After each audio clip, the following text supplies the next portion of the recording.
Hey guys, my name is Joe, and welcome to Fighting Words, the Martial Arts Library. This is a segment I call Tangent Tuesday. So, on the second Tuesday of every month, I pick a topic and I sort of riff on it. This is live. I had initially planned to have a recorded video go out, but then something came up over the weekend, and that is the thing that I want to talk about. So, they had a UFC event, UFC Fight Night, and one of the fights was Waldo Cortez Acosta versus Robelis Despang, and I'm probably mispronouncing at least one of those. So Despang had gathered a lot of interest. He was 5-0 going in. He was a former Olympic medalist in Taekwondo. He was 6'7", which is incredible. So he was a knockout machine. None of his fights had gotten out of the first round, and none of his more recent fights had gotten out of the first minute of the first round. He was just knocking dudes out. So he faced Acosta. And Acosta did the smart thing and decided he was going to take him down to Spain. He's going to take down to Spain. And it's really hard to knock somebody out if you're being pinned to the ground. It's a smart play. I did actually just watch the fight about an hour ago. There are things that Spain was doing that was okay. You know, when Cortez Acosta got him in the clinch, he would dip his hips back. You know, that would help avoid takedowns. But ultimately, it didn't work.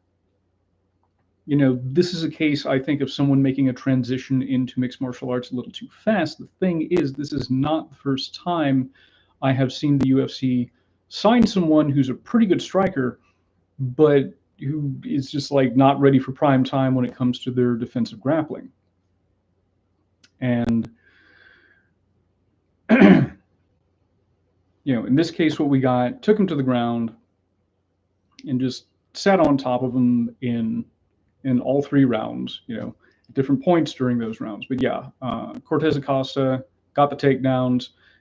One point tried for a really not great arm lock.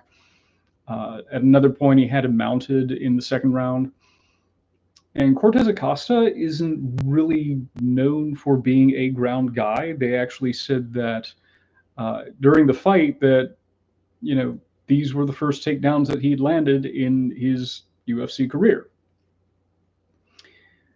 Again, it was a smart decision because if you both have knockout capability, but only one of you can wrestle, why not lean on the wrestling? Well, after the fights occurred, we got Dana White, who was complaining about the fights, complaining about this fight in particular, and complaining about the method that Cortez Acosta used in order to win the fight. And to me, that's ridiculous for a few reasons. I mean, I think one of the reasons that he leaned on that idea is because uh, Spain came in with a lot of hype. You know, he was a knockout artist. You know, he was a gigantic human being, and he was a former Olympic medalist. So, you know, that definitely on paper seems like a good signing. But he's also really green. But I think the fact that he sort of got exposed, I mean, I don't know if you can be exposed for something that I don't think anyone would have predicted that you would have had to begin with. You can't be exposed as being not a good grappler when nobody thinks that you're a good grappler. But you know, the new hyped prospect got embarrassed, and the hype train got derailed. So I think Dana White was sort of clapping back a little bit at that idea that, you know, he had a potential star on his hands. I mean, Despain is in his mid-30s. I don't expect his MMA career to be particularly long. But a guy that I'm pretty sure Dana White wanted to turn into a star got embarrassed. And I think part of his response about his criticism of Cortez Acosta came from that. But let me back up a little bit. This is Tangent Tuesday, so I go on tangents, but I promise I'll link all this stuff together.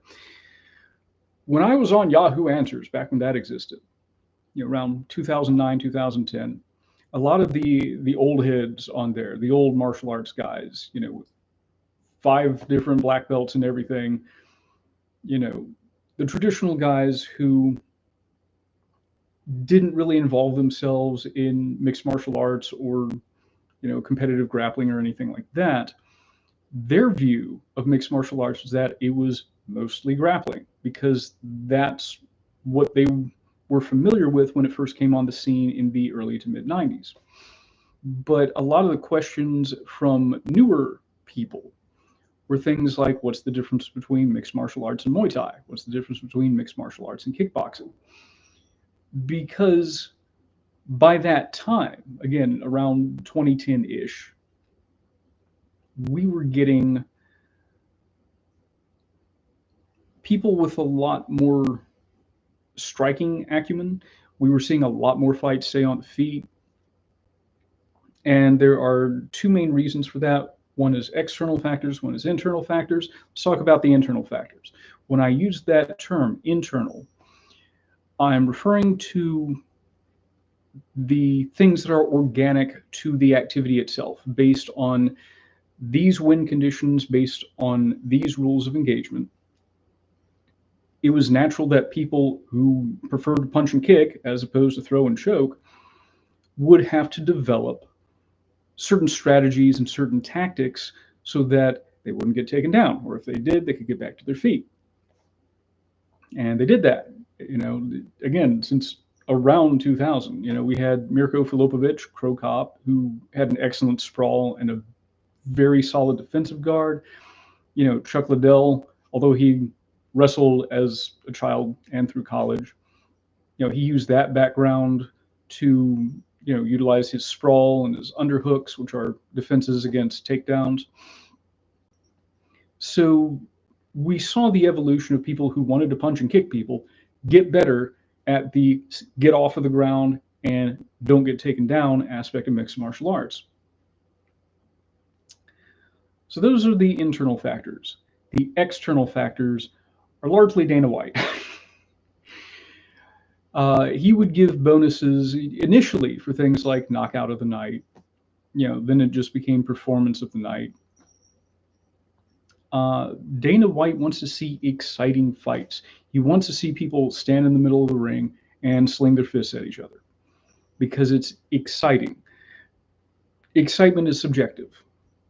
Whether something is boring or not is also subjective. But if the president of the company is telling you in press conferences that if you're not someone who's willing to bite down on your mouthpiece and go out on your shield, that you're a boring fighter,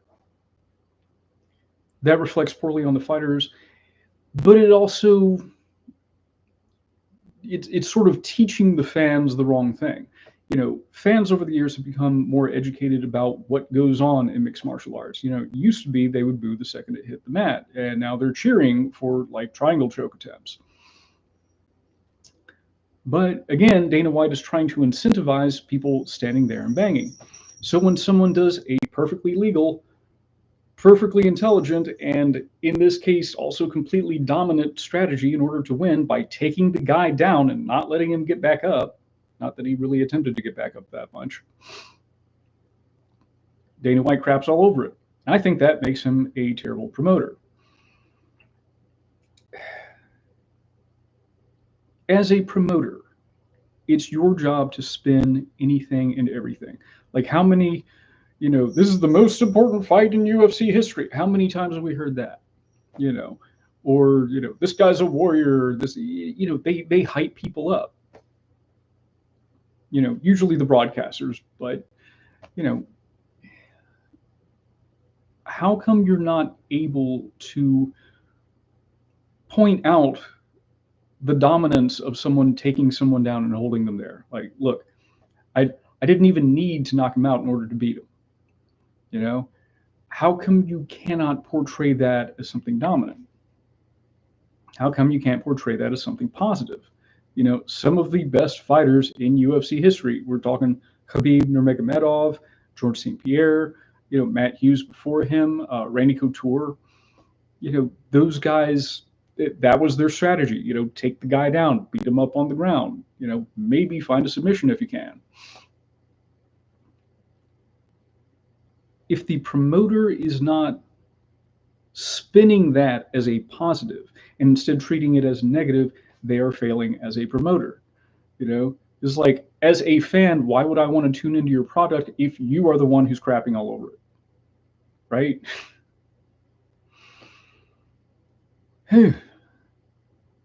It's something that occurred to me is, as a method of victory, wrestling is the only one that becomes the fault of the person who's executing it. That's the only offense that we get to blame the person who's doing it successfully. Imagine if somebody was knocking everybody out and the criticism was he's hitting people too hard. That's sort of akin to what this is. Cortez Acosta is not a good wrestler. He doesn't have the pedigree of a great wrestler. When he was on the ground, he didn't seem as comfortable with things like, posturing and throwing down some ground and pound as some other people would. I don't think that's his strong area. And yet, like, club level grappling was able to beat Olympic level Taekwondo. That's not really a knock against Taekwondo.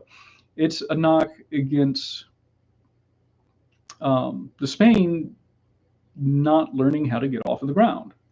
He was utterly clueless when it got there. So why are we criticizing the guy who did his job as opposed to the guy that didn't develop the skills to have the job that he has? So yeah, Dana White's a terrible promoter, just for that reason, among others. I think he's made a number of bad calls over the years. I know this is Tangent Tuesday. I'm not going to get off on too many of those tangents because we'll be here for another hour. So yeah, that's mostly what I wanted to point out. The UFC is hiring people who are not ready for prime time. Think about Sage Northcutt several years ago.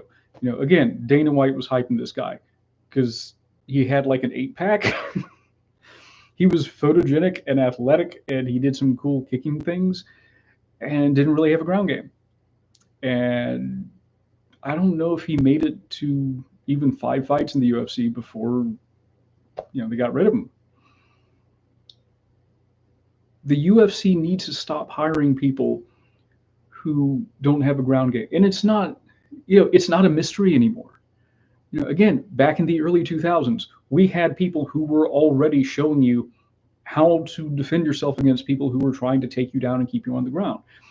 We've had several good examples since then, like Jose Aldo, like Joanna Jędrzejczyk, whose name I hope I pronounced somewhere close to correct. Carlos Condit didn't have much in the way of takedown defense, but once the fight hit the ground, he was going to like elbow you in the face while trying to kick you away.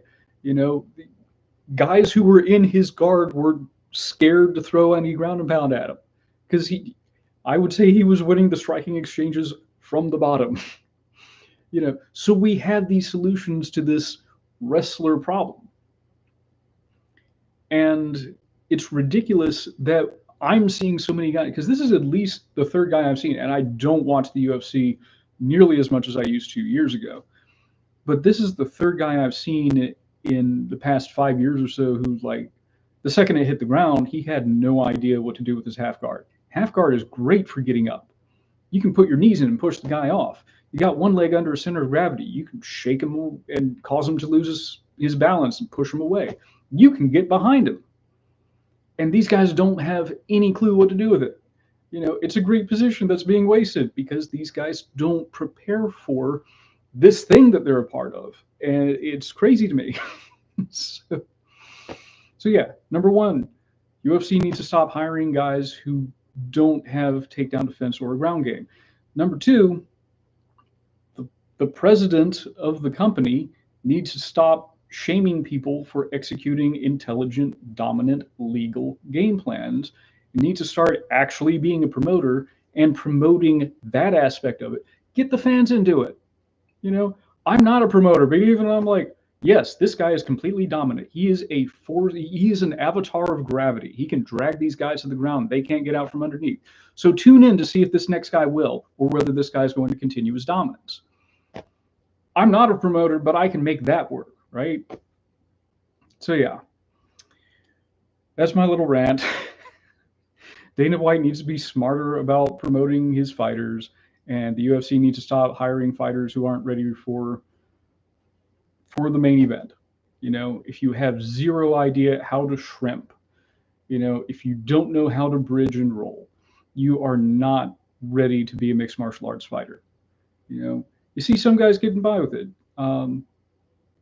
This guy had success in his first 5 fights and got completely exposed in fight number 6. If you're a fighter, you need to be good at hitting and you need to be good at wrestling. Learn how to do both. So yeah, that's my rant, and that's all I got. Thanks for tuning in. I know wrestling and mixed martial arts is a divisive topic, so feel free to leave a comment if you have any thoughts or feelings about this. I do hope that the guy whose name I just lost, the Taekwondo fighter, I hope that he adjusts his game because he does seem to have a lot of potential. I hope he does well in the future. I really do. But he's not if he doesn't know how to wrestle, if a guy who's a non-wrestler took him down. Anyway. All right. I'll talk to you later, guys. See ya.